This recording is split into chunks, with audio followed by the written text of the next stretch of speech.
गिबियावनो बड'लेण्ड रादाब खौरां बिजोंनि गेजेरजों चिरां जिल्ला दुलाराय बर' फरायसा आफादनिफ्राय गासै बर' रायजो राजाफोरनिसिम बोसोर गोदान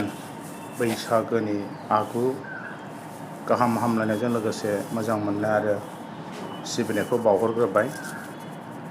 दिनै चिरां जिल्ला दुलाराय बर' फरायसा आफादा बेवहाय जों आफादनि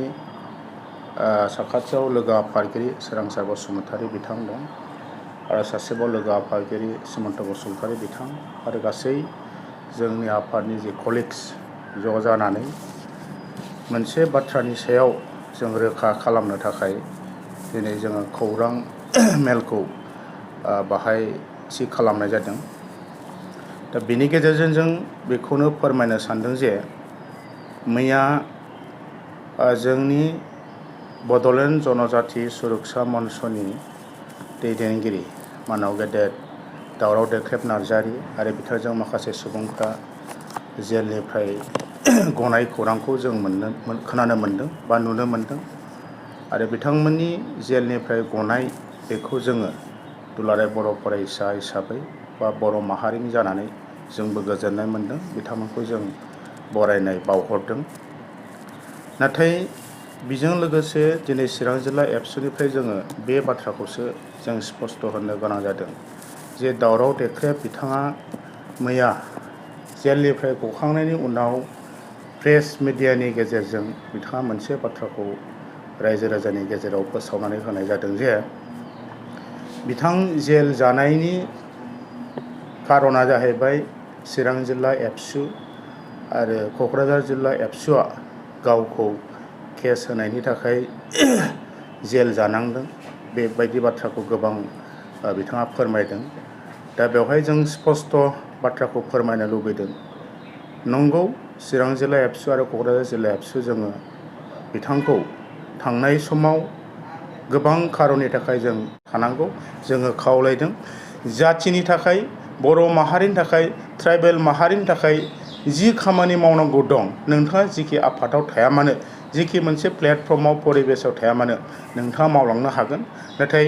बेबायदि मावनायनि गेजेरजों जाहाथे रावखौबो नोंथाङा मुं सुनाय बायदिसिना गाज्रि बाथ्रा बुंनाय बेखौ लाबोआ बा बे नोजोरजों नोंथाङा खामानि मावा, बेखौ जोङो खावलायदों। बिनि गेजेरजों जाहाथे जोङो बर' माहारिनि गेजेराव जेब्लायबो जोंनि खौसेथि, जोंनि जि जौगाथायनि खामानि, जोंनि जि थामोनथायनि जि मोनसे नोजोर बेखौ लानानै जोङो बयबो खामानि मावलांगोन बेखौसो जों लुबैयो। दा बेनिखायनो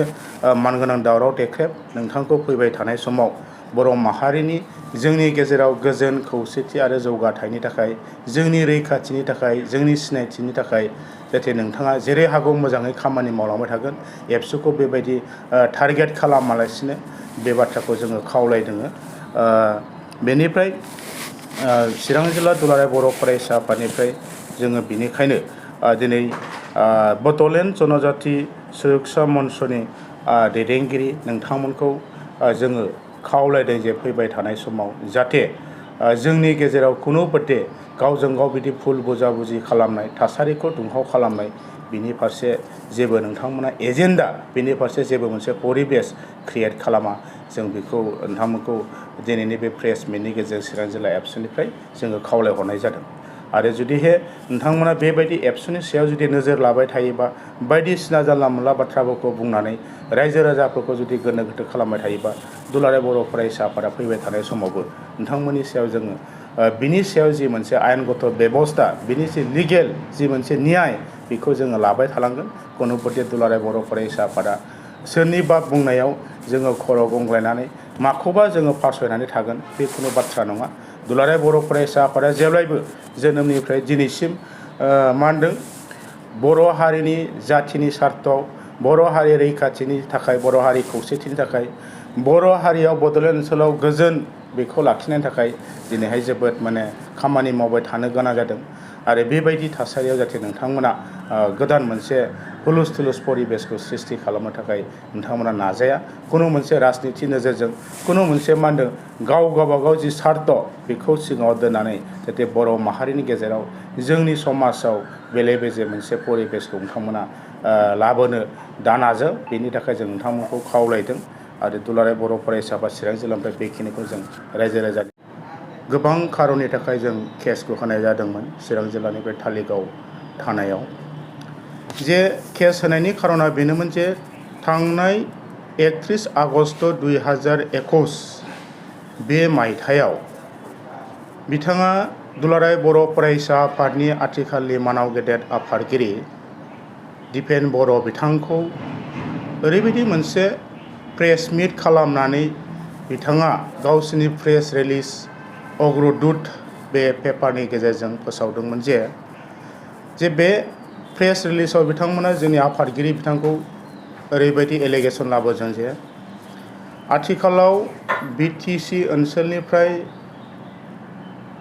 बर' नङै गामिफोरखौ माने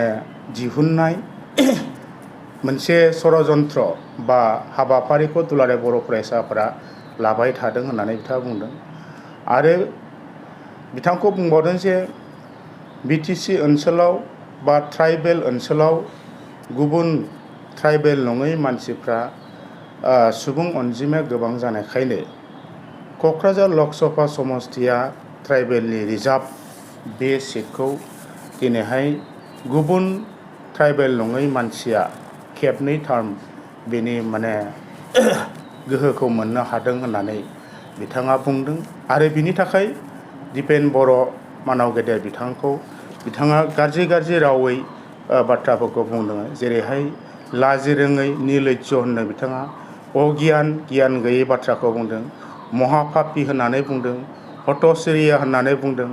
जाथि फोजोबस्रांग्रा होननानै बेफोरबायदि बान गैयै बाथ्राफोरखौ गोबां माने दुखु नांथावै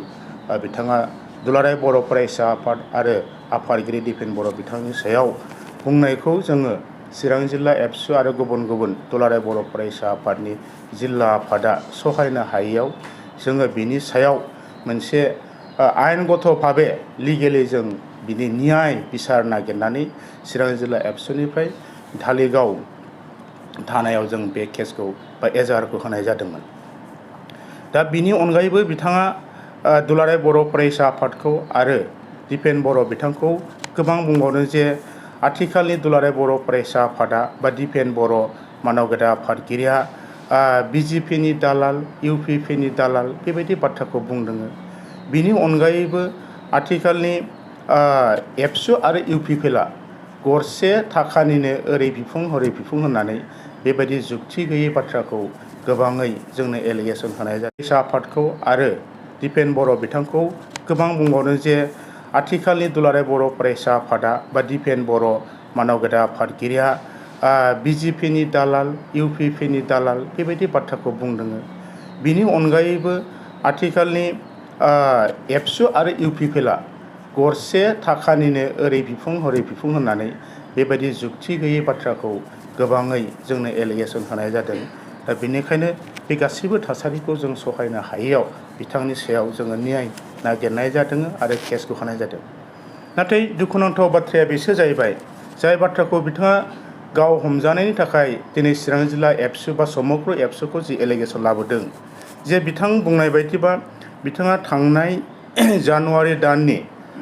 7 अक्ट'खालि जेलाव हमजादोंमोन बेनिफ्राय मैया बिथाङा रिलिज जादों जेलनिफ्राय। दा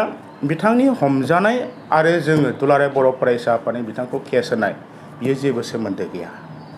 जोंनि जि केस होनाय जाय बाथ्राफोरखौ जाय जुक्तिखौ लानानै बियो आरो नन बेलेबोलबो नङा, बे बेलेबोल सेक्सननि बियो केसखामोन। दा दिनै बिथाङा जाय केसाव जाय सेक्सनाव जेल जानांदोंमोन 3 मास बे सेक्सना नन बेलेबोल सेक्सन आरो बिथाङा मा खारनाव बेबायदि नन बेलेबोल सेक्सनाव हमजादों केस जादों बिनि थाखाय जों दुलाराय बर' फरायसा आफादा बिथं भाबै जोंनाव थयथ' गैया। नाथाय दुखु नांनाया जों बेखौसो सानदों, बिनि थाखायसो जों बुंनो गोनां जादों दिनै जे गावनि जेल जानांनायनि खारना चिरां जिल्ला एबसु आरो क'क्राझार जिल्ला एबसुखौ माने गावनि खुगायाव मख'नाय बाथ्रानि सायाव जों दिनै बेनिखायनो रायजो राजाखौ जोङो स्पष्ट भाबै जोङो दिनै मिथिहोनाय जादों। जा हमनायनि बा बिथांनि जेल जानायनि खार'ना गोबां थानो हागौ। दिनै जों बे खारनखौ बाहाय बुंनो लुबैयाखै। जाय खारनखौ जोंनि पुलिस प्रसासन, पुलिस एडमिनिस्ट्रेसना मोजाङै मिथिगोन। आरो गोबां माखासे बेबायदि जुदिहे बिथांमोननाव मजबुत मोनसे एलिगेसन बा इभिडेन्स गैयाब्ला सासे मानसिखौ दिनैनि दिनाव जबरदस्ति भाबे जेलाव दोननायाबो बे आयेननि सायाव बा पुलिस प्रसासना बेखौ मावनो हागोन, जों बेखौ फोथाया। दा बेनिखायनो बिथाङा असित बाथ्राखौ रायजो राजानि सिगाङाव बुंनानै होयोबा जों जोबोद गोजोननाय मोनगौमोन। दुलाराय बर' फरायसा आफादाबो जोङो नोंथांखौ जिहेथु बर'नि सासे मावथिमोन, दुलाराय बर' फरायसा आफादनि सासे नोंथाङाबो दैदेनगिरिमोन मोनसे समाव। बे हिसाबै जों दुलाराय बर' फरायसा आफाद दिनैनि मावथिफोरा नोंथांनि सायाव जोंनि जि अननाय, जि फोथायनाय बियो दङ बर' हिसाबै। नाथाय दिनै नोंथाङा